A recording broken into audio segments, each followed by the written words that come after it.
Good afternoon, everyone, and welcome along to our series of Report Designer webinars. So this is session one. We're running these over a period of about 3 or 4 weeks. We're going to be running these for, so series of webinars to attend. You will be entitled to a digital badge. I'll tell you more about that in just a minute. Today's session though, before you even think about making changes to your reports, it's where we normally start when we do our internal training as well. It's a really common query, people contacting our support team to want to make changes. So it's looking at your reports and what's available before you even get to that stage.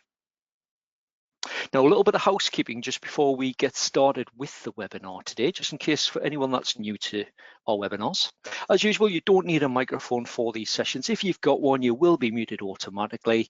That means any questions, you just need to pop them in the questions panel. To access that, you need to click the little icon on your toolbar down the right-hand side. It's the one that looks like the little speech bubble. If you give that a click, it'll expand the panel, and you'll have access to the little box in the bottom right hand corner. So any comments or questions, please do engage with us. Pop it in there, click send, and we'll try and get an answer to you. Now today we've got an abundance of knowledge in the background from our colleagues today. So we're joined today by Abby, Jackie, Sue, Tim and Tina. So a wealth of report design knowledge there. So any questions, pop them in there, keep them busy. We'll try our best to answer as many as we can. But today we're sort of looking before we get that far, before we get to the report design stage. There are handouts available, so 2 versions of the slides available. The detailed information, if you're looking for that, we don't provide a lot of information on the slides. It's really just, we'll be mainly concentrating on demonstrations today. So if you need the detailed information about anything we cover today, then do check out our help center. I'll be giving that a plug towards the end as well. So do check that out.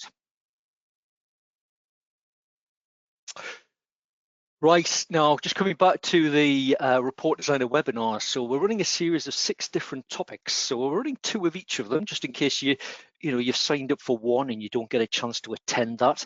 Then there is an alternative date for the session, assuming you've signed up for the first one. So do register for those. If you do attend 4 or more different topics, then you would earn the digital badge that we've associated with this series. So today we're looking at before you think about changes.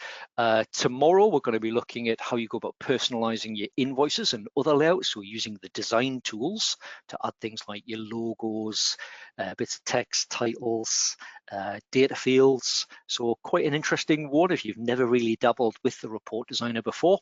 Good place to get started. And then we come on to some of the more, I suppose, the more advanced topics within report design beyond that. So tables and variables used by Report Designer. We'll be looking at the basics of setting up expressions, an introduction to sections and groups within reports and layouts, and also criteria and filters. So please do come along. These are all common areas we get loads of queries on. So we're just trying to get sort of almost, it might even just be to give you some food for thought.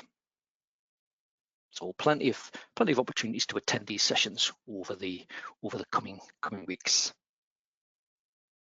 Right, coming back to session 1 though, before you think about making changes. So this is what we're going to be covering in today's session. It will nearly all be demonstration. I'm going to try and avoid using lots of slides. So mainly demonstration in today's session. So do let us know as well what you think about the format, how we've approached it. We're going to start with a little bit of an introduction, and then we'll get stuck into demonstrations. So having a look at finding reports, which is probably one of the key things to before, when we're trying to find how do I output this information, finding the right report to do that. We'll look at filters and quick search, configuring your columns within the likes of, say, your customers list, your suppliers list, and other areas. Outputting to Excel. Sometimes if you just need a one-off report rather than going down the reporting route, if that information is displayed for you, you can quickly output that to Excel, and sometimes that's a much quicker option, maybe outputting it to Excel and then applying a formula here and there, than it would be to tweak a report. And we'll also pick up on the additional reports as well. So we do have an additional reports library So common reports that get requested. So we release the odd report here and there where it's new, not available as a standard report within the software. So I'll show you where you can find information about that. And then just towards the end, we'll explain more about the additional support.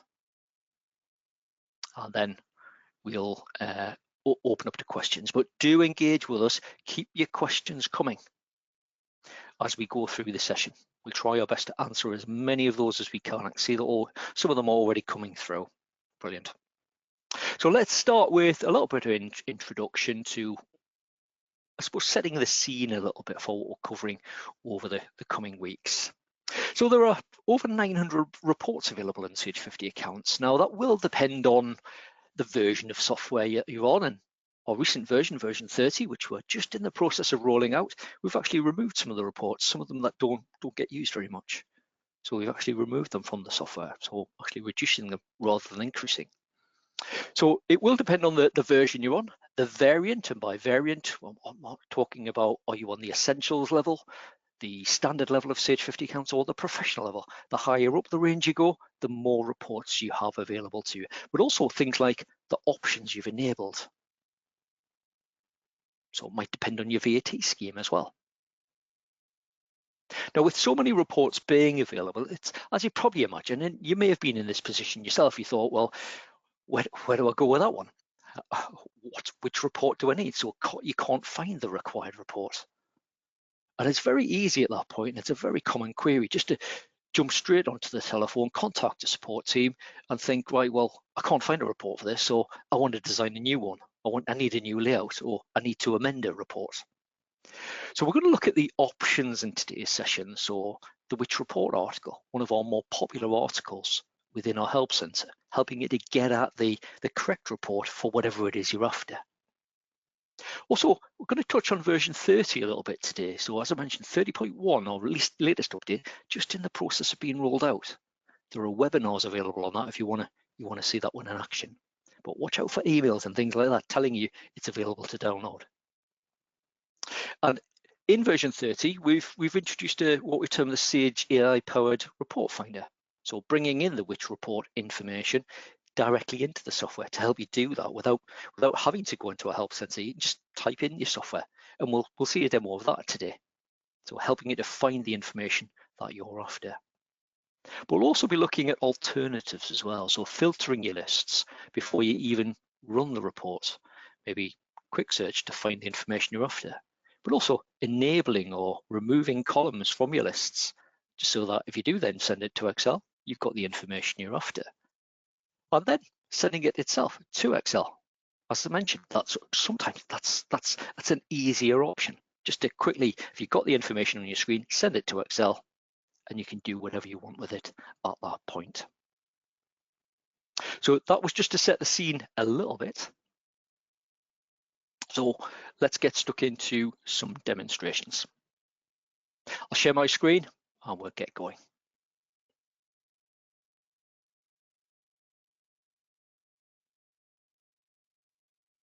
Right, okay. So I'm going to start first of all, if I just, again, give you a quick example. So if we pop into customers and then into reports, and if we just pick on the things like the age debtors as an example. So when we go into that, you'll see there are loads of variations. And these variations, pretty much, it's going to give you the same sort of information, just different levels of detail. So if we just look at the contacts report as a quick example, if I just preview that one, I'll just OK it. Probably a bad example for that one. Let me go back. I've got one customer selected, easy one to catch yourself out with. So we'll just make sure we got nothing selected. Do that one again. So age debtor contacts, if I just preview the report, and you can see the level of detail that's on that report. Now there's loads of variations. There used to be 3, a contacts report, a summary report, and a detailed report. And over the years, people have asked for more and more variations of these reports, different levels of information. So a lot of it will be trying to find what it is you're after. You might be in the wrong module. You might be looking for some sort of product profitability report. And actually, you might need to run that report from the invoicing ledger. So finding the right report can be a challenge in itself. So I'm going to quickly show you, first of all, if I pop into our help center, I'll just quickly bring up my browser. We'll head along to the help center. So help center, you can easily access that. Just sage.co.uk/help. When you do that, you can then choose your product option. So Sage 50 accounts in this example. And in the search box, I'm just going to type which report. So if I search for that, number one article that it finds, this one here. And in here, so in the article, you've got the report finder tool itself. So we just give that a click. Now that will take you to this screen. So in this screen, you can show your filters if you want to. So if you're thinking, right, well, it's a customer report that I'm after, you'd select it, etc. But you can, of course, just type in some keywords. So for instance, let's just pick on a basic one, profit and loss. And it will give you, in the bottom part of the screen here, and there's loads of them. So it will give you a list of the reports, give you an idea of the type of information that's included in that report. This one tells me it's available in all variants, whereas this one tells me it's available in Sage 50 account standard and above. So that one would be in the standard level and professional. So it's a good one. It will also tell you where you would run that report from. So again, sometimes people will be looking for reports and they're just in the wrong ledger, or they're in the right ledger, but because when you get into the likes of your report screen, you've got that many folders, you might not be able to identify it. And some of them have got loads of reports in there. So if you just flick through them, as you can see, there's loads there. So do use that. Into the help center, search for which report, and you've got that report finder tool. Now, anyone that's on version 30 or 30.1 already, you will benefit from the report finder tool. So that which report article, that functionality is essentially being brought into the software now. So within each of your ledgers, so I'm still within customers and I'm in reports. If I go to the report finder option, which is what it will default to, it'll just ask you, well, what you're looking for. Now this will search across all ledgers. It's not just going to look for reports within the customer screen. You can just type some keywords in. There's actually, if you just, how does this work? It will give you some examples. So it's almost like free texts. Or you could pop in keywords. So if I type in profit as an example, I'll just choose profit and loss from the drop down, and it'll do a quick search for me. See how quick my internet is today. And then it will give me a list of results. So even though we're in the customer ledger, it's saying, right, actually, based on what you've searched on, there's a profit and loss report available. There's a transactional profit and loss report available. Again, your list of results may differ depending on the version you're on, also the variant of the software. So just again, the idea is trying to get you at the reports as easily as possible. Right, let's close out of that.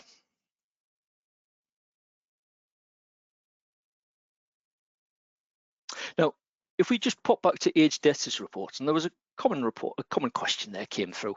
Is there a standard age debtors report?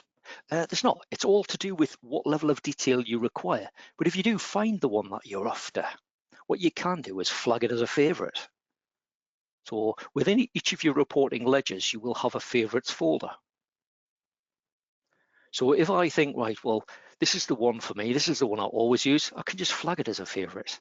And then when I come into reports, we select favorites, or if you're on version 29 or earlier, it will default to your favorites folder, and it will just list any reports that you've got flagged as a favorite for that ledger. So in customer details, as an example, we'll select that one. And again, it pops it on that list. So I'm not hunting through those folders trying to find the one I'm after. So nice and easy to get at that information. All right, keep your questions coming. I can see we've got loads coming through at the moment. Do bear with us. Maybe a little delay in you getting an answer, but as I say, we've got a really experienced team on hand in the background today. and they'll be helping to field those questions. Now, you'll notice before, and I'm going to say it was done on purpose when I had an account selected. So I had this account selected, then I run a report that said no information found for this report. So selecting records, if you select records on the list and then go to run a report, it will only run that report based on what you've selected. So if I highlight those 3 as an example and go into reports, and let's just do a customer details report, and we'll do that customer list that we just highlighted as a favorite as well. And if I preview that, you'll see it only gives me the 3.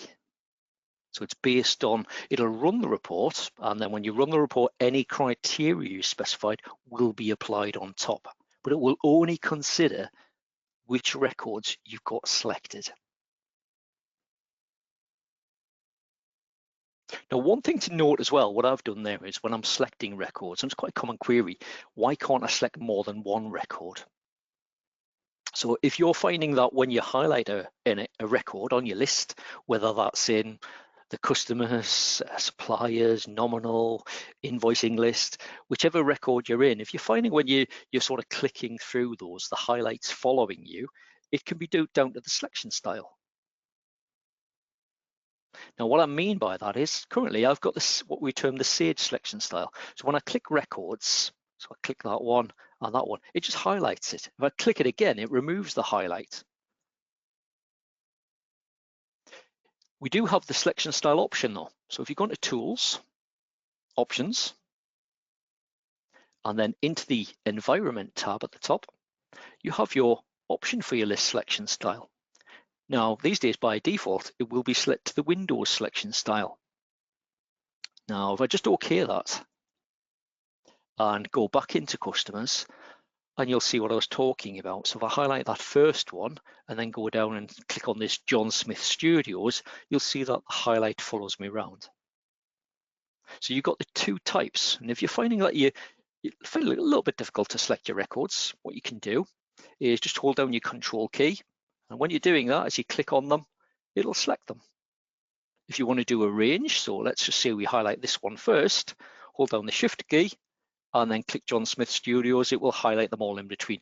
And then we could go and do a report. So it's another way of sort of filtering your list to only include the records that you want to be included on that report. Now let me just switch that back so it doesn't catch me out during the session. Again, you can have a play around with that. You can change between the 2 and see which of those that you would like, you prefer. I think if you've used Sage for quite some time, you're probably a bit more biased towards the Sage selection style. If you've ever used it, it's a really easy one to use. So I'm just going to leave it set to that.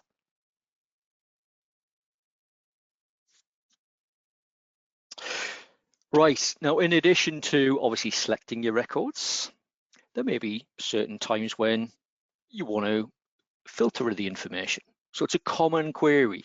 That common query, I've got too much information on the report. I need to limit it. I need to filter the information that's there.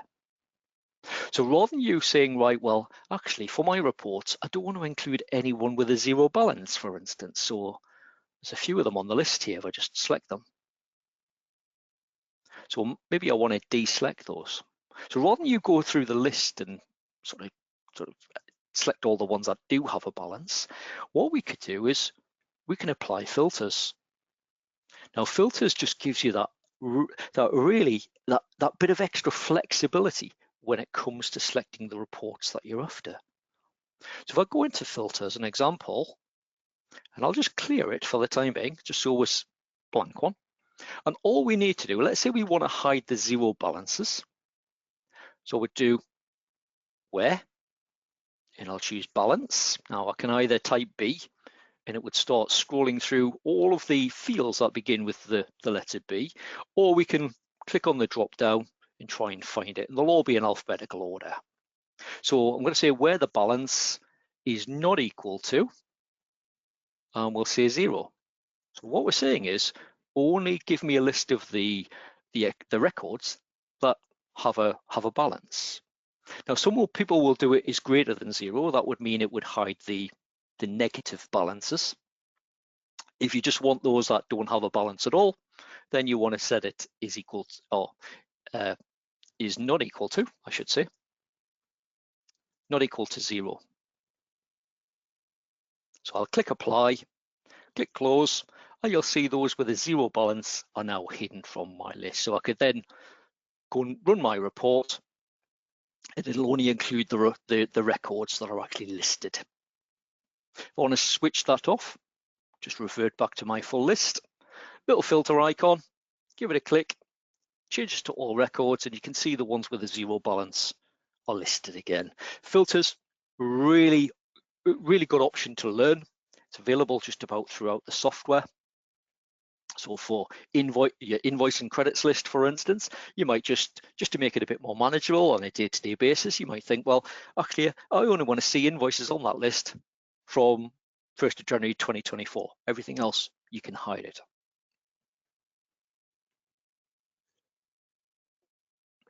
Excuse me. So loads of options in there as well. You can apply additional filters as well. So let's say I was trying to generate a customer list, and I want to ring around my customers and set up some appointments, and I want them in a certain area.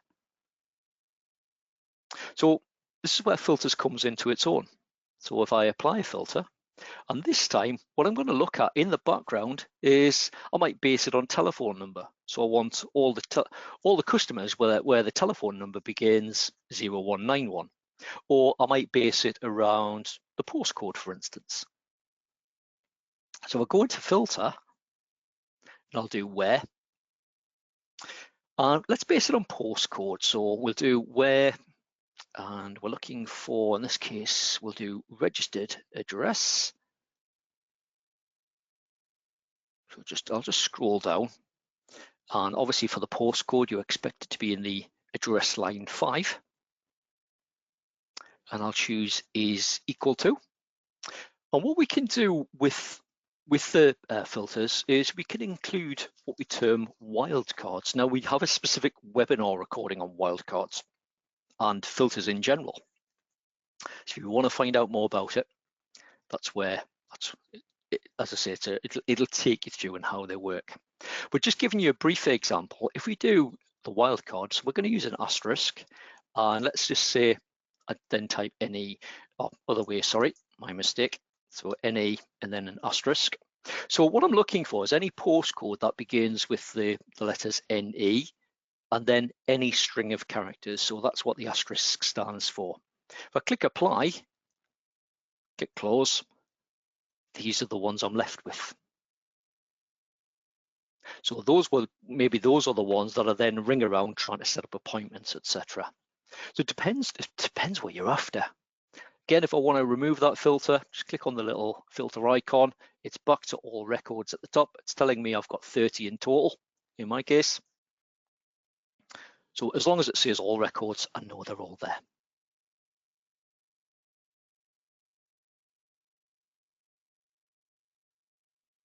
Next, I want to cover just a little bit of or guide you through a little bit about inactive records. Now, inactive records has been around for quite a while now, and it's available in your customer's ledger, your supplier's ledger, nominal codes, bank accounts, and also your products list as well. What it means you can do is when you've got for instance, old accounts, so maybe this one here, it's got a 0 balance, and I might think, well, actually, I haven't traded with that one for quite some time. Excuse me. What I can do, as long as it meets specific criteria, I can go and flag that record as being inactive. So I'll go into it, little inactive checkbox, just give it a ticket. And when I click save, as long as it meets the criteria, when I come back to the customer list, it'll have a Y in that inactive column. And what that means is, using this little checkbox in the top corner here, I can easily hide those records. So I don't want to include customers that maybe I haven't traded with for quite some time. Then I can easily filter them from the list. And again, that's just a good way of working, keeping your sort of your working lists to a minimum for the information that you need. If you're on the standard level of Sage 50 accounts or professional as well, you've got the you'll have a batch change option as well. So potentially you could select multiple records and flag them as inactive simultaneously. But it just means that you've got this little tick box. If I want them all of the records back, just click include inactive in my list, and they're then back. So that's available, as I mentioned, it's available in customers, suppliers, nominal codes, your bank accounts list, and also your products and services list as well.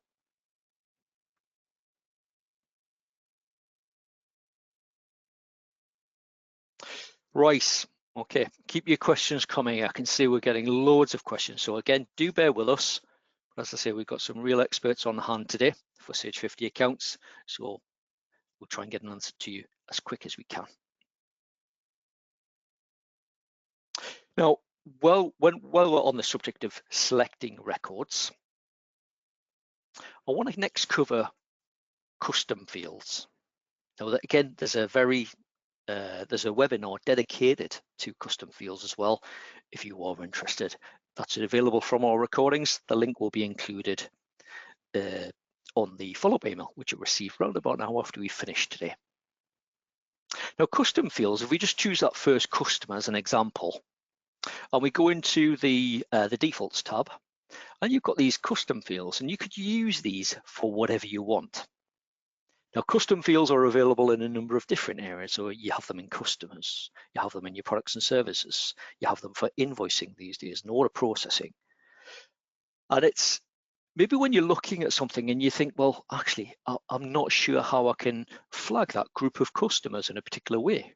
It might just be you want to record additional information. But I've got mine set up for a particular purpose. So my first option there, I've called it customer type. Now you can change the titles of these so that people put the information consistently in the correct box. Otherwise it would just say analysis 1, 2, 3. And if you're up to date, you'll also have the 4, 5, 6 as well.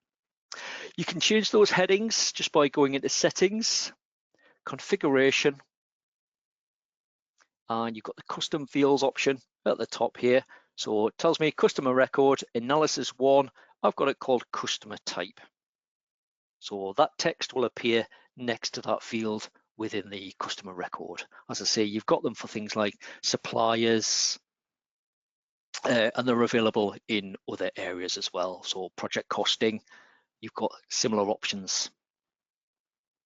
Right, anyway, back to my customer list. And if we go into, we'll just pick on this customer as an example.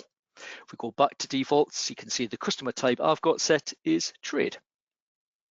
So let's say I wanted to run a list, maybe a specific report, but based around my trade customers only.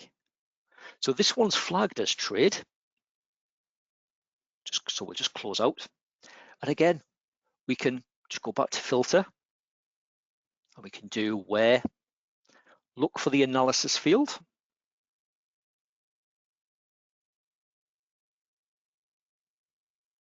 Now, if you've renamed them, you should find on the list. So at the moment, you may have noticed those ones. These ones are still called analysis 4, 5, and 6. So the text or the heading, I haven't changed that, so they're still listed like that within the filters list. However, if we scroll down,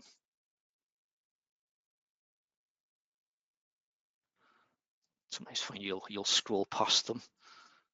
So I'm looking for cust type, that's what I've called it. And I'll say is equal to, and let's say trade. Click apply, click close, and all of these customers, so if I just choose a random one, that one there, they'll do. If we pop into that record, into defaults, it'll say trade. The other way I've got some of my records flagged is it'll have retail in that field. So I'll go back to my customer list, back into filter, and if I change that to retail, click apply. Oh, what else have I missed? Maybe I've typed it wrong. Let me just see if I've got anything in there. Let me just switch it off for a second. Let's just change this one.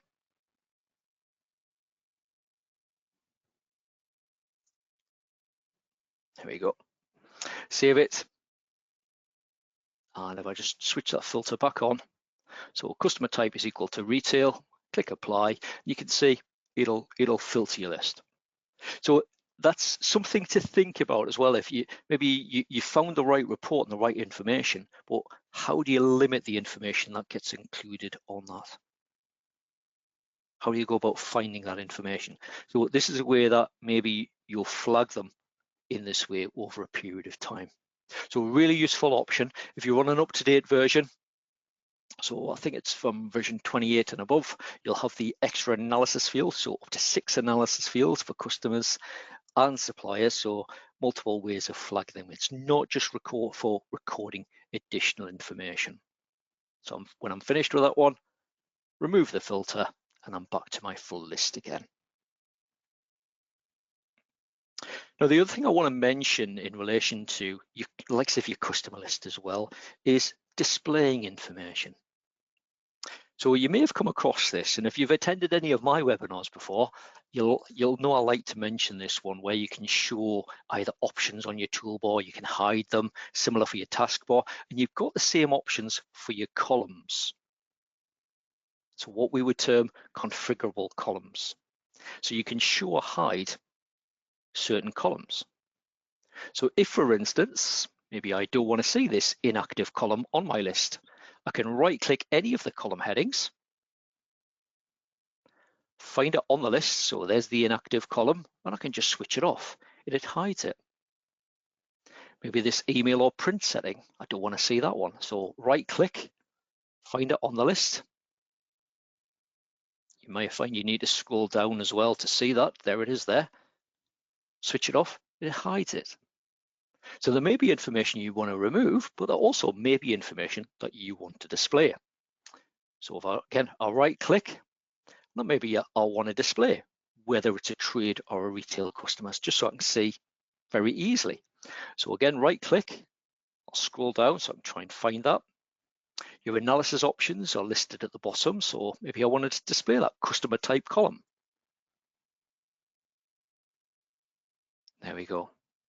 So we can see that information very easily. Maybe we want to see the date of the last invoice for a customer. Again, right-click anywhere on your column headings, scroll down. Is it available? Last invoice. We can display that information.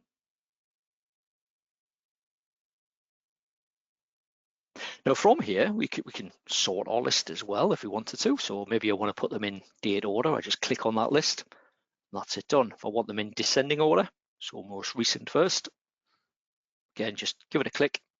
It puts it in descending order. By default, you will find any ledger you're in, it should be based on that first column. Now from here, if we can display that information, rather than running a report, so let's say for instance, I wanted a basic customer list and I wanted the balance and the credit limit listed. I've got all that information on my screen. I don't necessarily have to run a report for that. What we do have is we've got the option to send to Excel. So if you've got the desktop version of Excel installed, we could just click that, give it a click. It transfers the information across to Excel for me. So if I want to find like available credit, for instance, I could just, from Excel, I can quickly pop in a quick calculation of credit limit minus balance, put that in an extra column. I can remove information. I could maybe filter the list if you're a bit more confident working within Excel itself. Other thing to mention with Excel as well, if you don't want to save that, if you have sorted them in a particular order, so let's just put them in balance order. Let's put them in descending order as well. So whoever's got the biggest outstanding balance is at the top. If I now send that to Excel, and you'll see when it transfers it, it holds that order as well. It doesn't hold that order if you're running a report.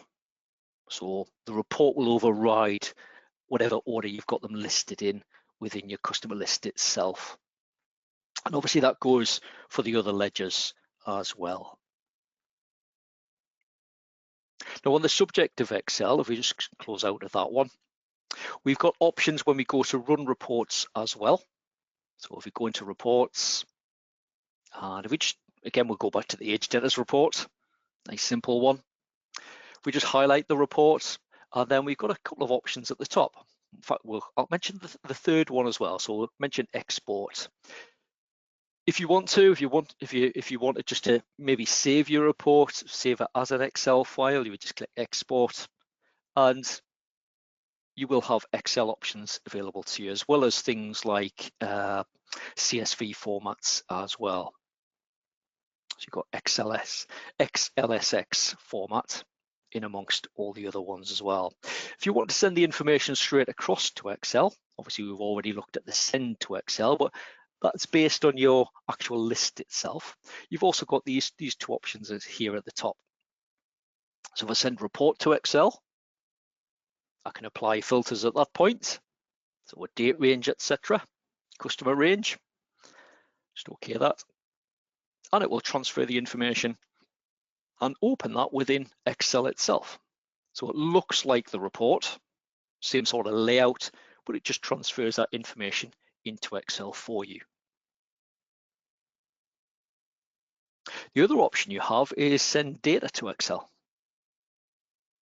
So if you want to specifically the information on a report, but you want to pop it into Excel to then manipulate it to get the information you're after. And again, that could be sometimes much quicker. It's particularly if it's a one-off type thing that you're after. It can sometimes be a little bit quicker than trying to find the report you're after and then maybe amending it. So again, this is a good alternative to contacting our support team and wanting them to guide you through, etc. So we just OK that one, you'll see the slightly different format. So it presents it in a different format. It'll put your your filters on at the top, etc. But it'll have all the information that's used on the report. So hopefully that's some food for thought for you. Now, in addition to all of the reports you do have, let's just close out of that for a second. Close out of the reporting area. And I'm going to go back to the Help Center. So in addition to the potential 900 plus reports we've already mentioned that you had, that I mentioned at the beginning of the session, you've also got additional reports as well. So if I just search for additional reports, helps if you can type. I'll just search.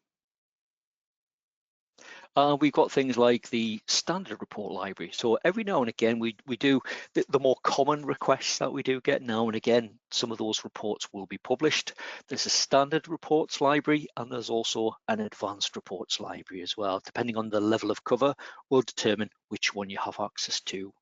But this one, if we just pick on the standard report library, and it'll mention about how you go about downloading the reports, copying the reports into your software.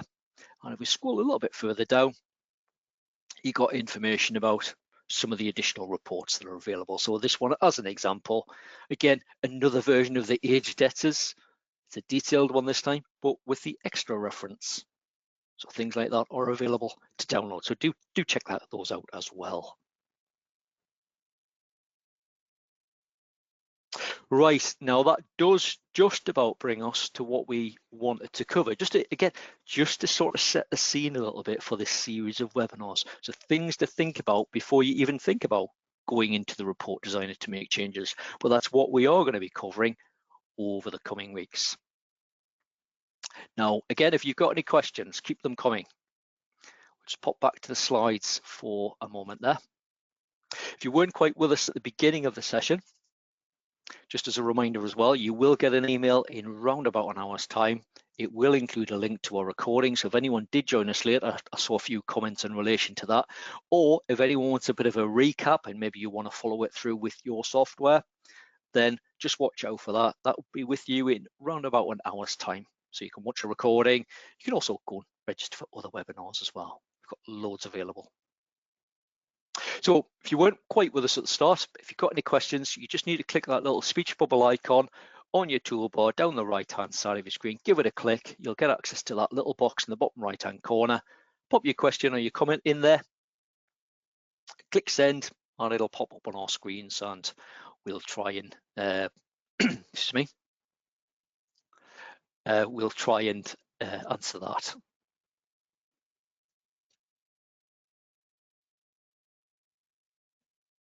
Right, okay, a little bit more information just while we're waiting for those questions. Help Center, few questions coming about that. I've used it quite a bit today. It's a fab resource. If you are looking to maybe move ahead of the webinars, you're looking to start amending your layouts, that type of thing. You want to access the report finder, see what reporting services are available, get into our Help Center, ch.co.uk/help. You can access it directly from your software as well at any point. If you're stuck in a particular area, just press F1 on your keyboard. It'll bring up the relevant help for you. Loads of great information in there should you want it. Just as a reminder, today is part 1 of our 6-part series. So if you are interested, we are running this one again next week. It'll be on the same day the following week, and this time it'll be at 11 o'clock. So if your mornings are a bit more convenient, we do have morning sessions available as well. But there's 6 sessions that you can sign up for. So if you haven't already, I've included the registration link on the slides if you've downloaded them. Otherwise, the registration link will be on your follow-up email. So do get yourself registered. If you can't make it, remember there's 2 dates available for each one. Hopefully that will be enough for you. Otherwise, the recording will be made available afterwards. So do get yourself registered. Not the end of the world if you can't come along.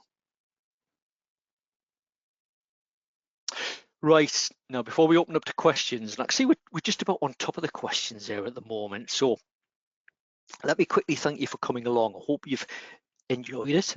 I hope it set the scene a little bit in advance of what we're going to try and cover over the coming weeks.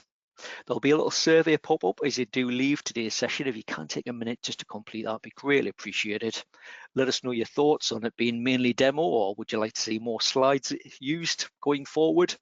Follow-up email will be with you in round about an hour's time. So if you haven't yet registered for the other sessions, and there's loads of other topics available, version 30, we'll be covering bank feeds, things like year ends, VAT related topics. We're bringing back those popular sessions that we ran a couple of months back. So loads of VAT sessions to attend as well. Get yourself registered. Hope to see you on some of them soon. So watch out for that follow-up email. Let's see if I can help out with any questions as well.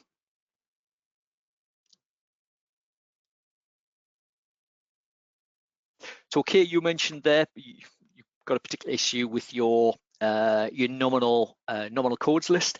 Anything like that, Kate? Anything out of the unusual? So Kate's just saying when she does a certain thing, and maybe she sorts a list or she selects a certain option in a certain screen. If it doesn't look right, get in touch with our support team and they'll have a look at that with you. Maybe an error in your data, it may just be a minor indexing issue. So they'll be able to take that a look at that with you there, Kay. So hopefully nothing to worry about. Chantal, your question there is just about the webinar that we're running tomorrow. So if I just go back a slide, just to remind you what we are covering. So tomorrow we're looking at personalizing your invoices and other layouts. So in that session, we're going to be covering adding logos.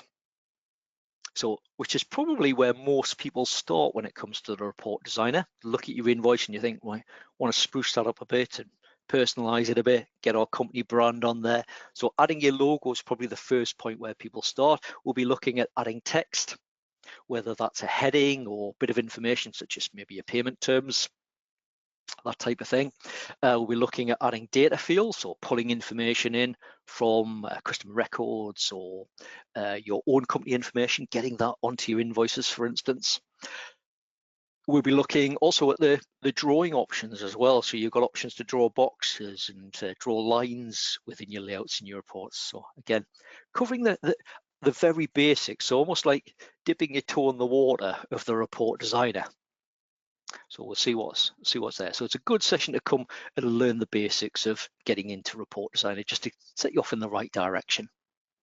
As far as email is concerned, we're not covering that in that particular session, but there are 2 recordings available for emailing out invoices. So do check those out when you get your follow-up email.